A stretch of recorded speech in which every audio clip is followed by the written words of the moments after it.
Alright guys, Chris here, telesplashgaming, with my buddy Jesse. We just walked out of The Rise of Skywalker, and I want to give you our first impressions, a quick overview / review of the movie. I don't typically do this on the channel, but we have some opinions. And before we get to those, Jesse, what is one word that you would say The Rise of Skywalker left you feeling?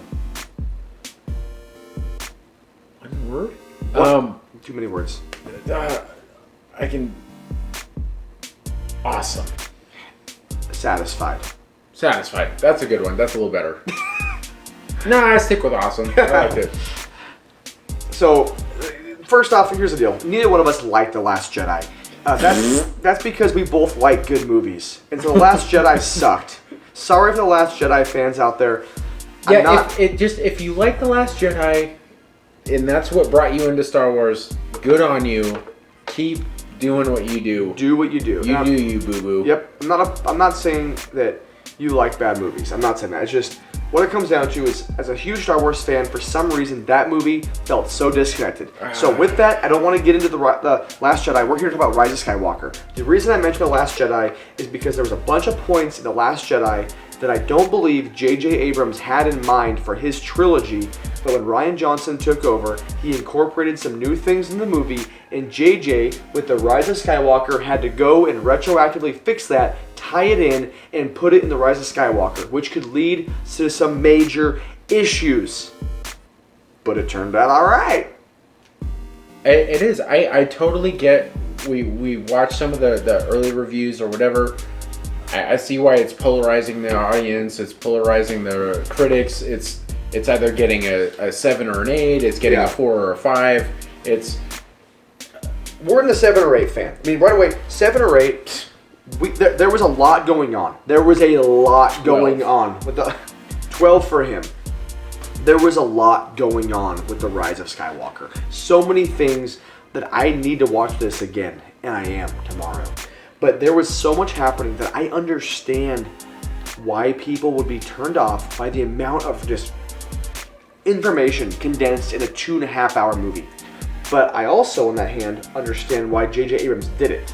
Yeah, you can't judge this movie on a regular standard, like just a movie, just any regular movie that comes out. This is the 9th movie this is a franchise that's been going for, what, 30, 40 years, whatever? Longer than I've been alive. 1976. Yeah. You can't judge it by a normal standard. Yeah. And then, again, just what J.J. Abrams had to do with the break. Like, again, how do you have a trilogy and you're switching up directors?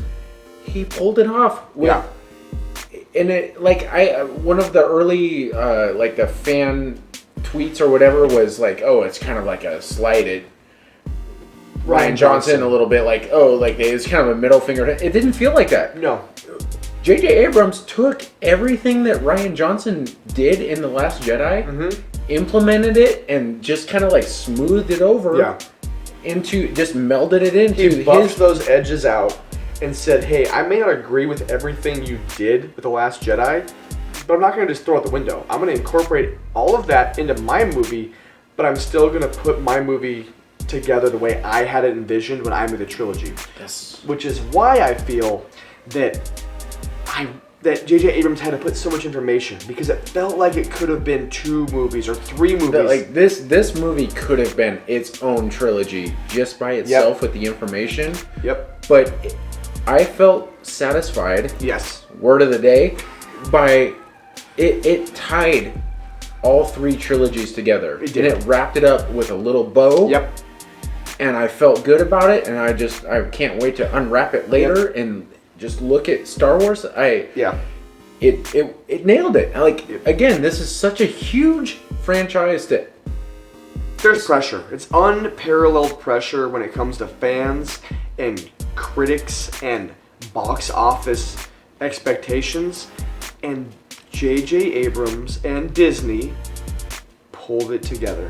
I think they did. I did a complete 180 from hating the fact that Disney took over, because when I first heard Disney was taking over, I was like, yes, Star Wars, getting that Disney money. Yep.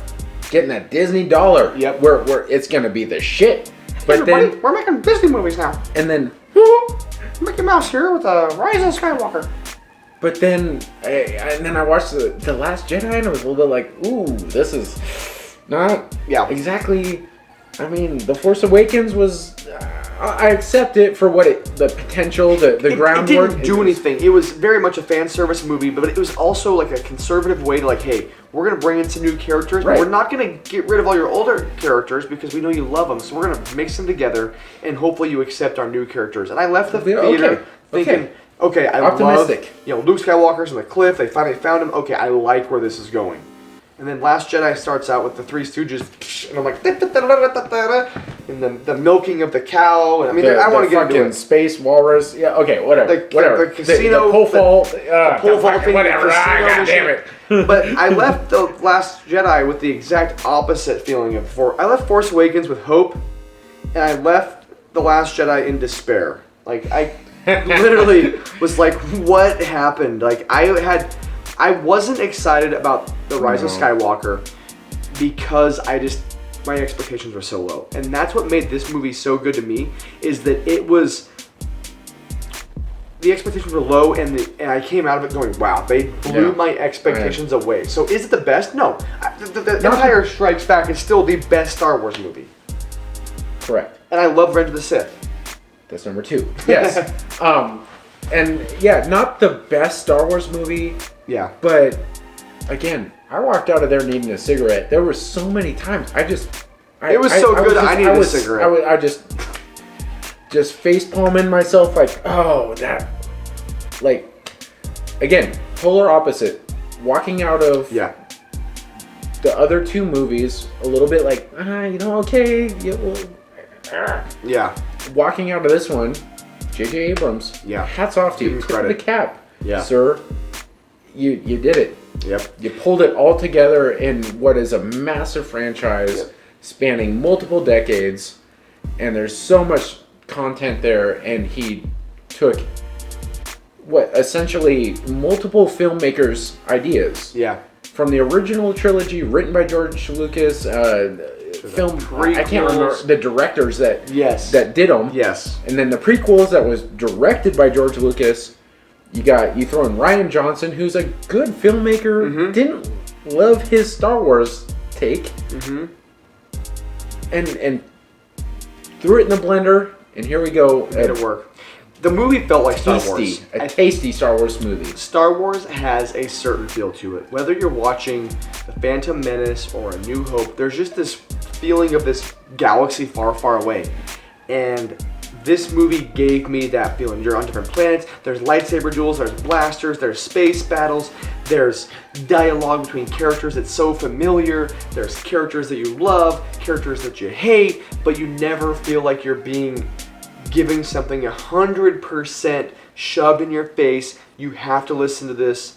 It was all very fluid. It all felt very cohesive, and it came together really well. There was no character in the movie or no part during the movie that I couldn't wait to get past that, to get back to something else. No. Every part of the movie felt really good, and I was never bored or sick of that particular scene when they decided to make a cut to the next one. I was like, wow, that was cool. Okay, on to the next scene. Like, it was really well done. They even threw in a couple of the classic Star Wars wipes. Yes. A couple. Oh, I mean, they had it all, man. There's fan service. This movie's full of fan service. It's fan service to the max, and that's why you're gonna see a 4 out of 10 review on some websites. Because if you're just walking into any ordinary movie, any regular movie, you walk into this one off, and it's, I mean, you can see, it's a mess. I can understand why somebody would give it a low review. My argument would be, if you were a hardcore Star Wars fan, it did a lot more right than I feel like it did wrong. And it tied together so many things that I had no idea how these loose ends were going to be tied together, how things that happened in the previous movie were going to come together, because I just felt like it was left in a mess. I felt like the Force had been awakened and then it put to sleep. And then I was waiting for a shot. The Force hit the snooze button. The Force awakens and hits the snooze, dude. And it was no good. Together. I mean, it was good. It was just that excitement walking out. And that's ultimately, it's just Yeah. This is more a conversation than really a review because since it's spoiler free, I don't want to give away anything, and I could get more in depth with so many scenes. We could just but there start going. So many times that you get hit right in the heart. That cold black heart of mine got hit. Dude, and I was we were laughing the whole time. Yeah. There were multiple times where I got that lump in my throat. I got choked up. It was. I wanted to clap a few times. I wanted to scream out loud. We were about to make a fool out of ourselves in the theater. Yep, the crowd we were with was, I don't know if they even watched it. They might have been sleeping. They were so quiet. And we were making fools out of ourselves. Yeah, it was fun. It was a fun experience, and it's something that I thoroughly enjoyed. I really feel like I was going back to my childhood when I stood in line and watched The Phantom Menace in 7th grade. Like, I had that just childhood joy. This movie reminded me of being a kid again and standing in line for The Phantom Menace, Attack the Clones. And when those movies ended, I had this feeling like I just had to leave a friend's house. I'm never going to see him for 2 more years. I was bummed out because I couldn't wait for the next movie to come out. And that's how this movie made me feel. I couldn't wait for the next Star Wars movie, even though this is the end of the saga. So I really don't know where the movies are going to go from here. But I want to see more Star Wars. Yeah. And honestly, I think Kylo Ren said it best, let the past die.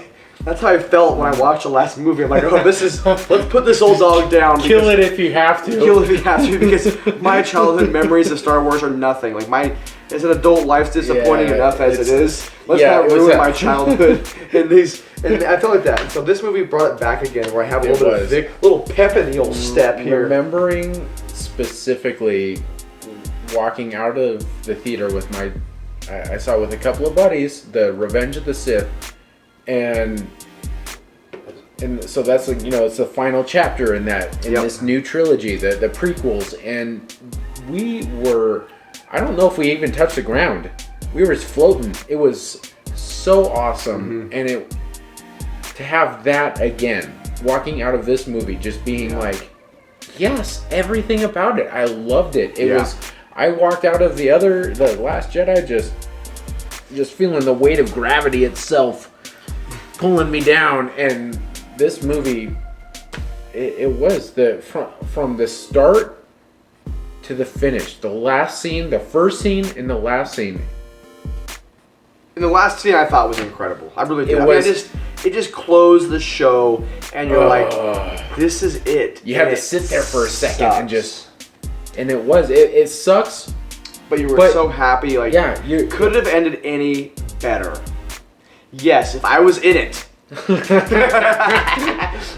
no, it was a great. Yeah, we weren't extras, so our agent is obviously slacking a little bit. But it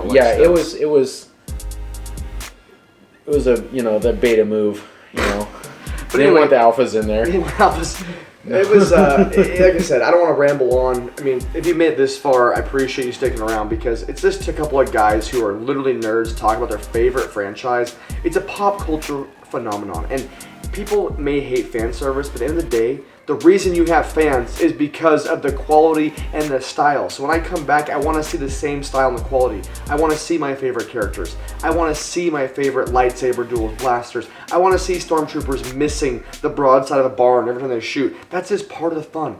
And we're fans. Give us some service. We're fans, and we like being serviced. That's what it comes down to.